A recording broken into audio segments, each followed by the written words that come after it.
Habari na karibu kwenye Revealing Revelation, kituo cha unabii wa Biblia kinachochambua kiini cha mafumbo ya unabii. Jina langu ni Alan Dubre, na kama utapata kitu kutoka kwenye mafundisho yetu, kumbuka kupenda, kushiriki na kujiandikisha. Na usisahau, kwenye kisanduku cha maelezo chini ya kila video tuna channel nyingine 10 za tafsiri kwa lugha tofauti, ili iwe rahisi kushiriki mafundisho haya na familia na marafiki duniani kote kwa lugha zao wenyewe. Kwa hayo yakisemwa, kuna nyingine ya kusisimua kwa ajili yako leo. Tutaunganisha baadhi ya sehemu na vipande vya ufunuo ambavyo tumekuwa tukifundisha hapa kwa miezi kadhaa iliyopita. Bila shaka, yote yalianza takriban miaka 8.5 iliyopita kwenye kituo chetu kikuu Ministry Revealed, ambako tunafanya mafundisho marefu. Lakini katika hii ya leo, kama ambavyo umeanza kuelewa, kile ambacho Paulo anatufundisha katika Wakorintho wa pili sura ya 12 ni kwamba mwisho wa siku ni sehemu inayoitwa juu na kisha miaka 14. Kwamba pre-trib, mid-trib na post-trib vyote vinafunuliwa ndani ya kifungo hicho cha maandiko. Ni ajabu sana.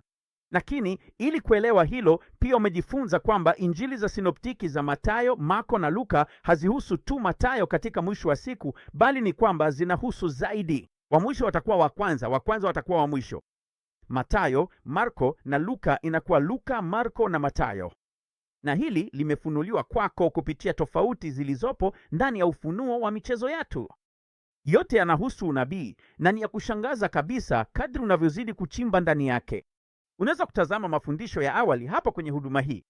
Unaweza kutazama vipande vifupi ili kupata mwanga wa haraka juu yao, halafu uende uchunguze mwenyewe, kwa sababu tofauti za injili za sinoptiki kati ya Luka, Marko na Mathayo zinafunua kabla, katikati na baada sehemu 3 tofauti za watu katika kuja kwa Bwana mara 3 tofauti. Ni ya kushangaza kabisa. Lakini kwa kusema hivyo, leo tutaigusa kidogo kwa mtazamo wa nyuma. Kwa hiyo kama Luka ni kabla ya dhiki, Marko ni katikati ya dhiki, Mathayo ni baada ya dhiki, na kuna kuja kwa mwana wa Adamu baada ya kabla ya dhiki, kuna kuja kwa mwana wa Adamu kabla tu ya katikati ya dhiki. Kundi kubwa sana. Halafu bila shaka kuna kurudi kwa Bwana. Miguu chini kwenye mlima wa Mizeituni. Tutaanza kwa kugusia kwa kifupi kuhusu miguu kushuka kwenye mlima wa Mizeituni ili kutoa hoja kuhusu katikati ya dhiki. Na mtazamo wetu utakuwa kwenye katikati ya dhiki, lakini kabla ya dhiki pia tutaigusia. Kwa hiyo lengo kuu ni katikati ya dhiki, lakini tunahitaji kulizunguka ili uweze kuona ufunuo, ili uweze kuelewa kinachosemwa. Na kama wewe ni mgeni katika kupokea uelewa huu, hili ndilo litakalokusaidia kuona. Kama hujawahi kuhoji hapo awali, hii itakufanya useme, sijawahi kuona hilo. Sawa? Hapo ndipo tunapoelekea na hili. Kwa hivyo twende kwenye Zekaria sura ya 14. Kila mtu anamjua Zekaria sura ya 14. Hapa ndipo kila mtu anapozungumzia kuhusu kuja kwa Bwana, sivyo? Anaporudi, miguu yake inashuka kwenye mlima wa Mizeituni. Iko katika Zekaria 14 mstari wa 4, ambapo inasema, na miguu yake itasimama siku hiyo juu ya mlima wa Mizeituni. Na bila shaka mlima wa Mizeituni utapasuka mara 2. Kila mtu anajua kuhusu hili. Huu ndio kurudi kwa Bwana baada ya dhiki, miguu yake ikishuka juu ya mlima wa Mizeituni, ambapo ataonekana kutoka mwisho mmoja wa mbingu hadi mwingine. Tunaambiwa katika Zekaria 14 mstari wa 10 kwamba pia ina uhusiano huu ndani ya sura na wakati huu wa kuwa kwake kwenye divai ya mfalme. Kwa hivyo hii inahusiana na nini katika kitabu cha Ufunuo? Aina ya uainishaji ni nini? Naam, umekisia, ni Ufunuo wa sura ya 19, wakati wa kuja kwa Bwana atakapopigana na maadui waliokusanyika pamoja dhidi yake. Na anaenda wapi? Kanyaga shinikizo la divai. Kuhusu ukali na ghadhabu ya Mungu Mwenyezi katika Ufunuo 19 mstari wa 15. Sawa, hii ni vita vya kabla ya dhuluma vya Bwana atakaporudi chini kwenye mlima wa Mizeituni kwa miguu yake ili kukanyaga shinikizo la divai. Samani. Huu ndio uhusiano na Mathayo 24, kama tulivyokuonyesha kwamba Mathayo 24, kuja kwa Bwana ni wakati huu ambao ni mwaka wa 14 wa mwisho, wakati wa kuja kwa Bwana, miguu yake ikishuka kwenye mlima wa Mizeituni. Lakini kama hujawahi kujiuliza hili kabla, sasa utajiuliza. Kwa sababu vipi kuhusu Danieli sura ya 2? Katika Danieli sura ya 2 tuna ndoto ya Nebukadneza, na ni sanamu ya kichwa cha dhahabu, mikono ya fedha na kifua cha fedha, tumbo na mapaja ya shaba, miguu ya chuma na nyayo za miguu, sehemu ya chuma na sehemu ya udongo. Hadi nini kitatokea? hadi katika Danieli 2 mstari wa 34 ulipoona hadi jiwe lilikatwa bila mikono ambalo liliipiga sanamu hiyo kwenye miguu iliyokuwa ya chuma ncha ya udongo na kuzivunja vipande vipande. Sawa, jiwe hili ni nani? Bila shaka huu ni ujio wa Bwana. Nasikiliza inavyosema katika mstari wa 35 katika sehemu ya pili. Inasema, na jiwe lililoipiga sanamu likawa mlima mkubwa, likaijaza dunia yote. Sasa watu wanasema jiwe hili ni nini? Naam, bila shaka tunapoenda kwenye picha, watu wengi wameshiriki hili, sivyo? Wataita huu wakati wa kinabii, sivyo? Kulikuwa na pengo hili la kinabii kutoka sehemu za kwanza hadi miguu, na miguu ni sehemu ya chuma na sehemu ya udongo, hadi jiwe litakapokuja na kuvivunja vyote vipande vipande kutoka miguuni. Sawa? Kwa hivyo miguu ina vidole 10 na jiwe linakuja na kuponda vidole 10 na miguu, na sanamu nzima inaanguka chini. Kila mtu anazungumzia kuhusu hilo, la ni kweli kwamba jiwe hili bila shaka ni Kristo Yesu. Lakini je, umegundua kitu? Jiwe hili ambalo ni Kristo Yesu si yeye anayeshuka chini kwenye mlima wa Mizeituni. Umewahi kugundua hiyo? Huyu si yeye anayeshuka chini kwenye mlima wa Mizeituni. Huyu ni yeye anayekuja kama jiwe lililochongwa bila mikono, ambalo linakuwa mlima mkubwa. Huu ni wakati gani? Basi ukienda kwenye Ufunuo sura ya 17 utaona kwamba kulikuwa na vita vingine vilivyotokea kabla ya Ufunuo 19. Na katika Ufunuo 17 tunaona kuanzia mstari wa 12, na zile pembe 10 ulizoziona ni wafalme 10 ambao bado hawajapokea ufalme, lakini wanapokea mamlaka kama wafalme pamoja na mnyama. Kwa hivyo mnyama ni nini katika unabii? Mnyama ndiye sanamu nzima, sivyo? Je, hiyo picha ni kutoka kwa Danieli sura ya 2. Na vidole 10 vya miguu ni aina ya pembe 10 katika mwisho wa unabii wa siku. Na tazama, nini kitatokea? Mwanakondoo anafanya vita. Tazama, hawa watafanya vita pole na mwanakondoo, na mwanakondoo atawashinda, kwa maana yeye ni Bwana wa mabwana na mfalme wa wafalme. Je, unaona ni nani anayepigana naye hapa? Anapigana na mnyama na vidole 10 vya miguu au pembe 10 katika picha ya mfano. Hii sio vita ile ile kutoka Ufunuo 19 ambayo ilikuwa shinikizo la divai. Unaona kwamba shinikizo la divai ni kurudi kwa Bwana, miguu yake ikishuka juu ya mlima wa Mizeituni. Lakini kuja kwake kama jiwe hili linalokuwa mlima mkubwa ni vita yake mwishoni mwa miaka 6 ya mihuri.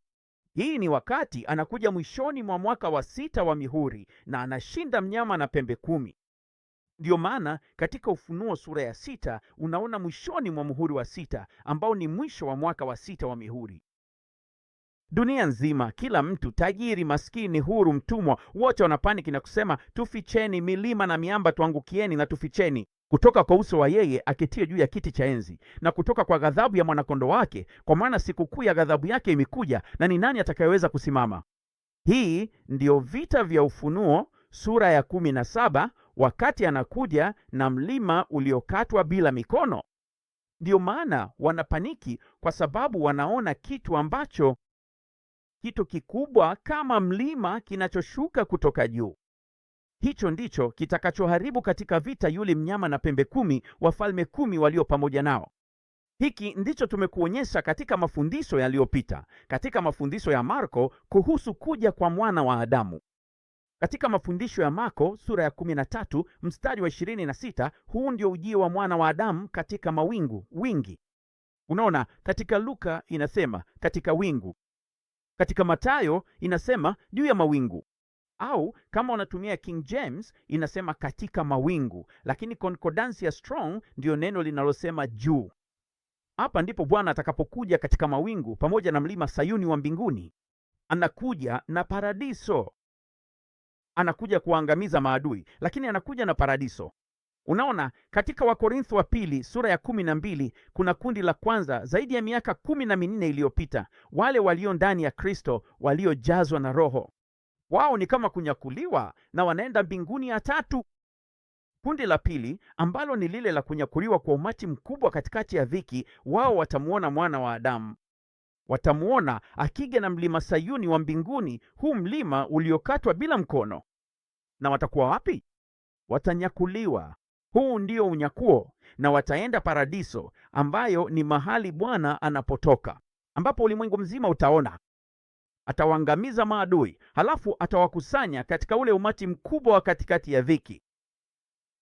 Katika Ufunuo sura ya 7, kwa hiyo kama mwisho wa Ufunuo sura ya 6 ni yeye kuja wakati huo, basi ni yeye anakuja. Kama vile jiwe hilo lililochongwa bila mkono linavyokuwa mlima mkubwa, basi ni hadi Ufunuo 7 katikati ya mstari wa 9 ndipo unaona sasa umati mkubwa ambao hakuna mtu awezaye kuuhesabu mbele yake. Unaona? Kwa sababu watakuwa wamemuona akija, na wataona mlima huu ukija, mlima huu uliochongwa bila mkono. Siyo yeye anayeshuka chini kwenye mlima wa Mizeituni, ni mchezo tofauti kabisa. Haji kabisa katika umbo lile lile. Umeona? Na angalia kinachotokea. Katika Yohana sura ya 14 tunaona kwamba alisema, katika nyumba ya Baba yangu kuna majumba mengi. Kama isingekuwa hivyo, ningewaambia, naenda kuwaandalia mahali. Nami nikienda na kuwaandalia mahali, nitakuja tena niwakaribisha kwangu, kwamba mahali nilipo nanyi pia mpate kuwapo. Kwa hiyo alienda kufanya nini? Alisema alikuwa anaenda kuandalia mahali, na kwamba atakaporudi atawapokea kwake mwenyewe. Basi unajua nini? Anapokuja mwishoni mwa mwaka wa 6 wa mihuri, anapokuja kama ile jiwe lililochongwa bila mkono ambalo linakuwa mlima mkubwa, anakuja na paradiso na mlima Sayuni wa mbinguni, mahali alipoenda kuandalia, kwamba aliporudi tena angewapokea kwake mwenyewe. Na hiyo ndio umati mkubwa katikati ya dhiki ambao tunaona katika Ufunuo sura ya 7. Sasa angalia hii. Ukirudi nyuma kutoka Zekaria 14 hadi Zekaria sura ya 8, ambayo kinabii ni picha ya mwaka wa kwanza wa hukumu za tarumbeta, kwa hiyo ni mwaka wa 8 kati ya miaka 14 ya dhiki, inasema, Bwana asema hivi, nimerudi Sayuni na nitakaa katikati ya Yerusalemu, na Yerusalemu itaitwa mji wa kweli. Sasa sikiliza hili, na mlima wa Bwana wa majeshi, mlima mtakatifu. Sasa amerudi na mlima Sayuni wa mbinguni, ambao ama utakuwa juu Yerusalemu mawinguni juu kabisa, lakini dunia nzima itajua upo, na atawakusanya watu wake kwake mwenyewe.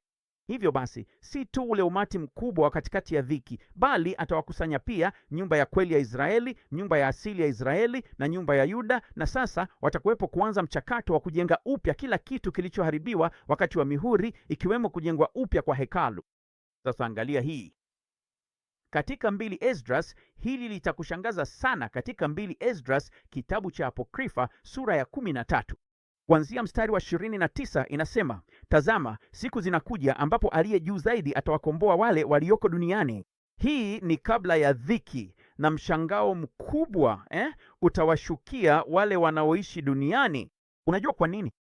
Kwa sababu katika Luka, katika maelezo yake ya kabla ya dhiki, unaona hapa katika Luka sura ya 21 kuanzia mstari wa 34 inasema, jihadharini nanyi wenyewe, msije mioyo yenu ikalemewa na anasa na ulevi na mambo ya maisha haya, hata siku ile ikawashukia ghafla. Kwa maana kama mtego itawajia wote wakao juu ya uso wa dunia yote. Unaona, dunia itashikwa bila kutarajia, lakini wale wa kabla ya dhiki ni wale wanaotazama na kuomba, ambao watahesabiwa kuwa wamestahili kuokoka mambo haya yote yatakayokuja. Na sasa inasema nini? Kisha watapanga kufanya vita wao kwa wao, taifa dhidi ya taifa, ufalme dhidi ya ufalme. Basi hiki ndicho tunachokiona katika Luka sura ya 21. Bado katika mstari wa 10 inasema taifa litaondoka kupigana na taifa, ufalme dhidi ya ufalme. Lakini ni katika Luka sura mstari wa 12, sura ya 21 inasema, lakini kabla ya haya yote. Hii ndiyo kabla ya dhiki kutoka mstari wa 36, na hizi ndizo siku 40 za mpanda farasi mweupe ambazo hutokea kabla ya taifa dhidi ya taifa, ufalme dhidi ya ufalme. Kisha mambo ya awali kuhusu mihuri yatatokea. Kisha inasema umati usioweza kuhesabika utakusanyika pamoja, kama ulivyoona, wakitamani kuja na kumshinda. Lakini atasimama juu ya mlima Sayuni, na Sayuni itaonekana wazi kwa watu wote, ikiwa imeandaliwa na kujengwa. Hii ni yeye akija mwishoni mwa mwaka wa 6 wa mihuri. Hii ni dunia nzima inayomwona. Hii ndiyo ndoto, sanamu ya Nebukadneza, na yeye akija mwishoni mwa mwaka wa 6 wa mihuri kumwangamiza mnyama, na vidole 10 kama pembe 10, Anakuja na mahali hapo palipoandaliwa na kujengwa, kama mlivyoona, mlima uliochongwa bila mikono. Ndugu na dada, imefunuliwa hata katika apokrifa ya Esdras ya pili. Naomba hii ikubariki na uweze kuona kuja tofauti kwa Bwana ndani yake. Mungu akubariki. Kwaheri kwa sasa.